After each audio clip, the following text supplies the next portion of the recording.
আসসালামু আলাইকুম। আমি শিবলি বলছি, চলে আসলাম নতুন আরেকটি ভিডিও নিয়ে। কেমন আছেন আপনারা সবাই? নিশ্চয়ই অনেক ভালো আছেন। এই বৃষ্টির মধ্যে সবাই বাসার মধ্যে এবং ভালো ভালো খাবার খাওয়ার জন্য সবাই রেডি হয়ে আছে। কেউ খিচুড়ি খাবে, কেউ এটা খাবে, কেউ ভর্তা খাবে, এইভাবেই চলে। আসলে বৃষ্টি আমাদের একটা আল্লাহর রহমত, এই জন্য সবাই বৃষ্টির দিনে একটু অন্যরকম আবদার করতেই থাকে, কারণ বৃষ্টির দিনে সবারই কিছু না কিছু খেতে ইচ্ছা করে। এখানে আমি রূপচাঁদা মাছ নিলাম, ধুয়ে নিলাম, মুরগির লেগ পিসগুলো নিয়ে নিলাম, এখানে রান্না করব। আর এখানে রূপচাঁদা মাছটা আমি একদমই ম্যারিনেট করে রাখবো, কারণ এটাতে হচ্ছে আমি ভাজবো।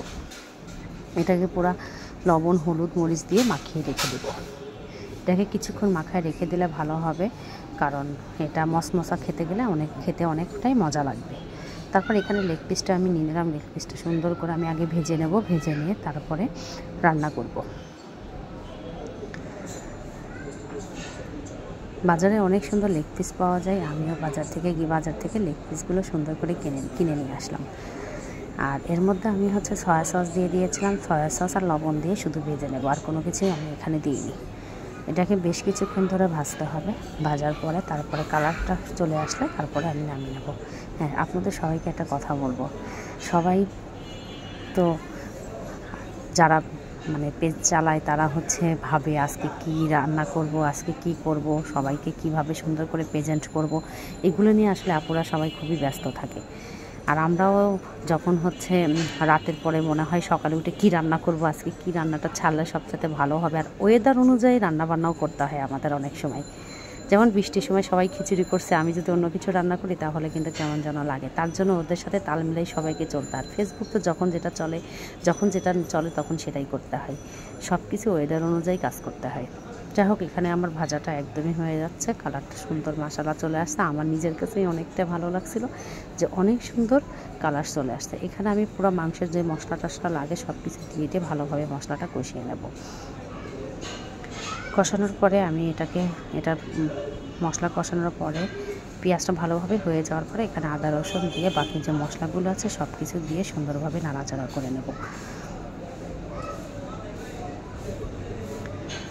আজকে কেন জানি মনে হলো যে আজকে মুরগিটা এইভাবে রান্না করি, দেখি কেমন লাগে। কারণ আমি সব সময় চেঞ্জ করাটাই পছন্দ করি। এক এক সময় এক এক রকমের রান্না করব। রান্নার স্বাদটা একটু যাতে অন্যরকম হয়, ফ্লেভারটা যাতে চেঞ্জ হয়, সব সময় এটাই চেষ্টা করি। ঠিক সেজন্য আমি আজকে আমার বুদ্ধিতেই আমি আজকে এভাবে রান্না করব, দেখি কেমন হয়। মশলাটাকে ভালোভাবে তো কষাতেই হবে। আর এই ফাঁকে আমি আবার চলে গেলাম মাছের ডিম দিয়ে কোপ্তা করার জন্য। এখানে মাছের ডিমের কোপ্তাটা একদমই সুন্দর করে বল মতো করে নিয়ে ভাজা হচ্ছে। মাছের কোপ্তাটা মাশাআল্লাহ অনেক মজার ছিল, অনেক টেস্টেরও ছিল। এখানে মশলাটা বেশ অনেকক্ষণ ধরে কষাইছি, মশলাটা কষানো হয়েও গেছে। এখন দেখলাম যখন তেল বের হয়ে যাচ্ছে তখনই ভাবলাম যে না, ওর মধ্যে আমার এখন মশলাটা দিয়ে দেবো। এখানে পরে যে মুরগিটা লেগ পিসটা ভেজে রাখছিলাম সেটাকে মশলার মধ্যে দিয়ে দিলাম। আসলে মশলা কষানোটাই মেন, যত মশলা ভালোভাবে কষানো যায় ততই রান্নার স্বাদটা আরও দ্বিগুণ বেড়ে যায়।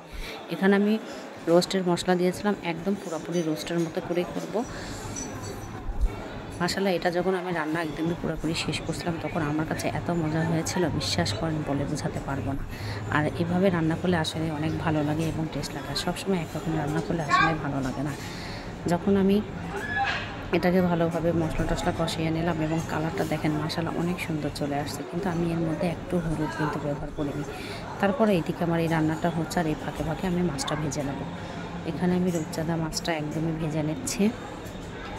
ভেজে নেওয়ার পরে মাছটা ভাজা হয়ে গেল, আর এই ফাঁকে আমার মাংস রান্নাটাও একদম কমপ্লিট। আর এদিকে আমি পোলাও চাল দিয়ে আস্ত ছোলা দিয়ে এটা রান্না করব। ঠিক সেটাই বসিয়ে ফেললাম পাশে। এভাবেই সুন্দর করে পোলাও চালের খুদের চাল ছিল সেটা দিয়ে আমি এভাবে রান্না করছি। এই রান্নাটাও অনেক মজা হয়েছিল এবং এত সুন্দর হবে আমি নিজেও ভাবতে পারিনি। তবে এটা আমি আজকে ফার্স্ট রান্না করছি, এর আগের বার আমি অন্যরকম করছিলাম, আজকে এটা একদমই পুরাই না। তবে সব মিলে রান্নাগুলো একদমই ভালো ছিল। আজকের মতো এখানেই বিদায় নিচ্ছে। আল্লাহ হাফেজ।